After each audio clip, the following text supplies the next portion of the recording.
You are welcome to yet another episode of HN What's Your Say? The #1 listening show, where we discuss real issues with real people like you. We are still featuring R. Kelly. Real name Robert Sylvester Kelly. Also known as the R&B King. Few names in music history have sparked as much attention as R. Kelly's. While he's recognized as a gifted artist with a profound influence on R&B music, his life has been marred by malicious legal battles and allegations. But what if there's more to these stories than what we're told?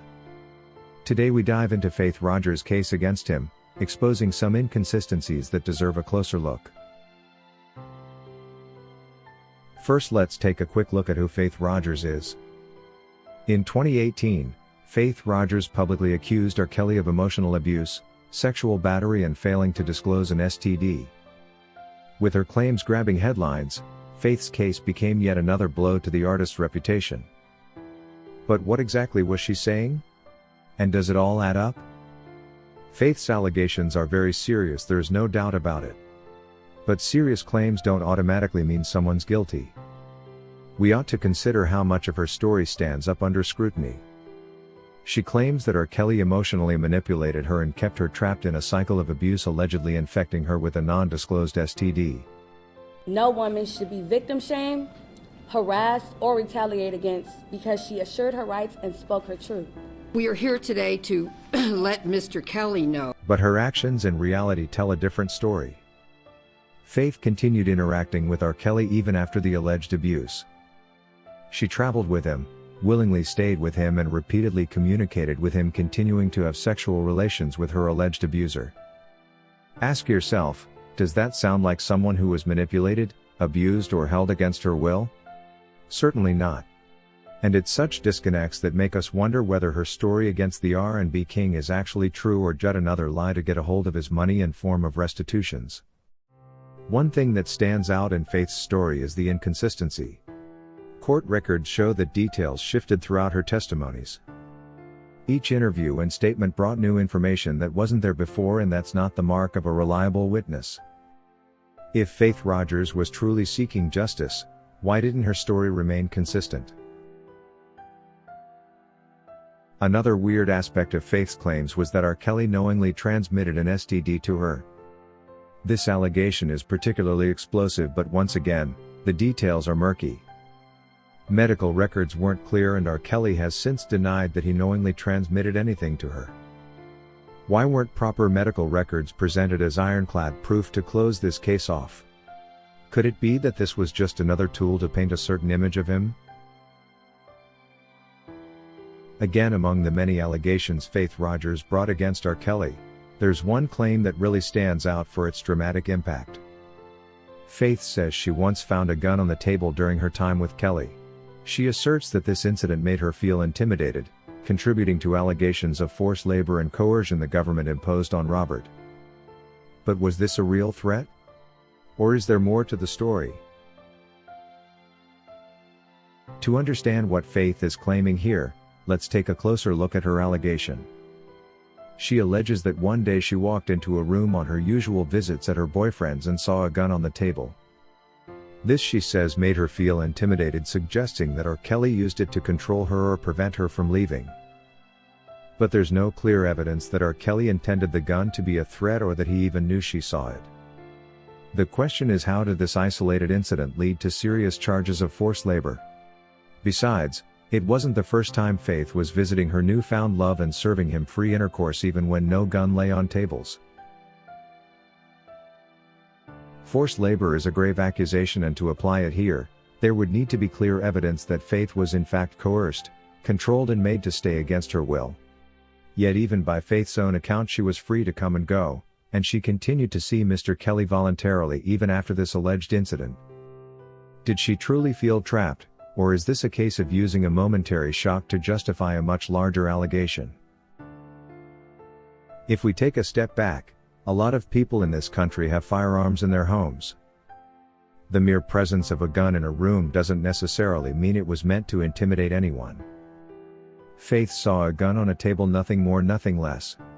Why should that attract charges for the R&B King? Besides, there's no proof that R. Kelly pointed it at her, mentioned it or even acknowledged its presence. In most cases, when someone wishes to threaten another with a gun, they talk about it, which according to her testimony R. Kelly didn't do. So why would this incident be escalated to a charge of forced labor? Could it be that Faith's legal team is using this detail to add shock value to her allegations?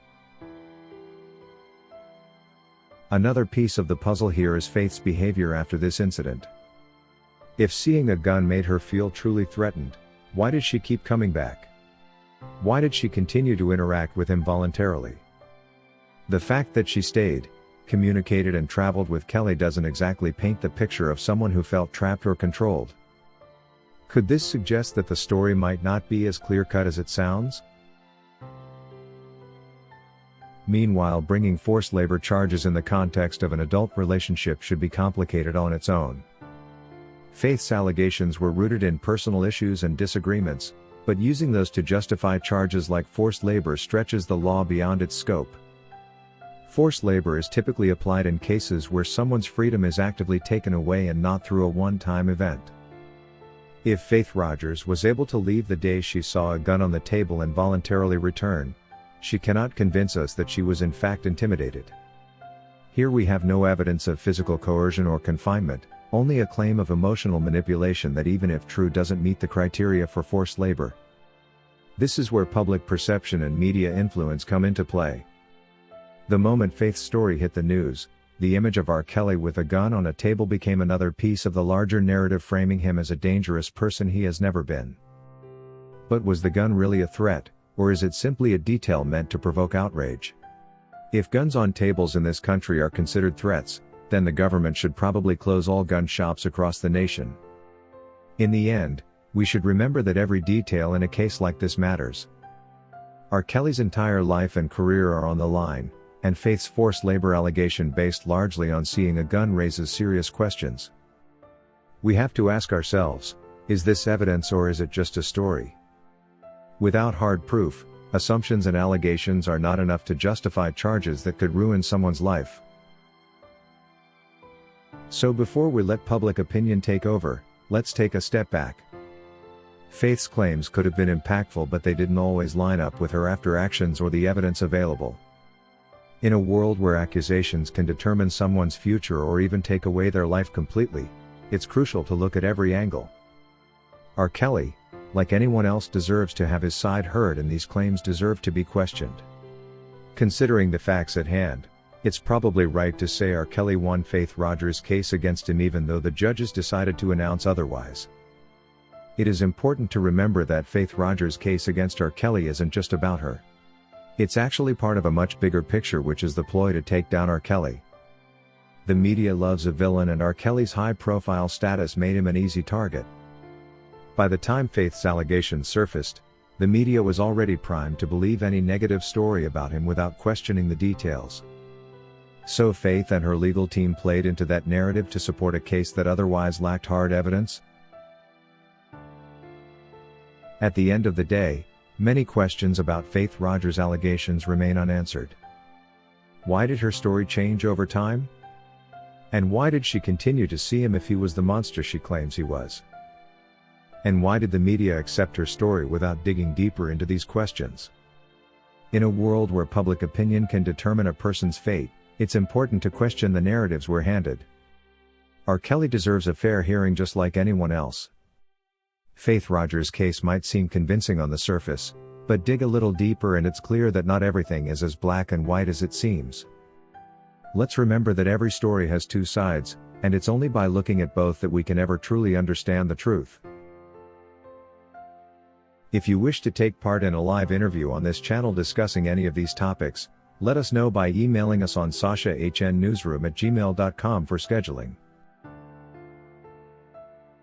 That is all we had for you today on HN What's Your Say? To keep updated whenever we post a new video, subscribe to this channel now. Also remember to hit the bell icon and enable notifications. And feel free to share your opinions with us in the comment section below, and let us know if you would like us to publish your views in our next release. We value all our subscribers' opinions.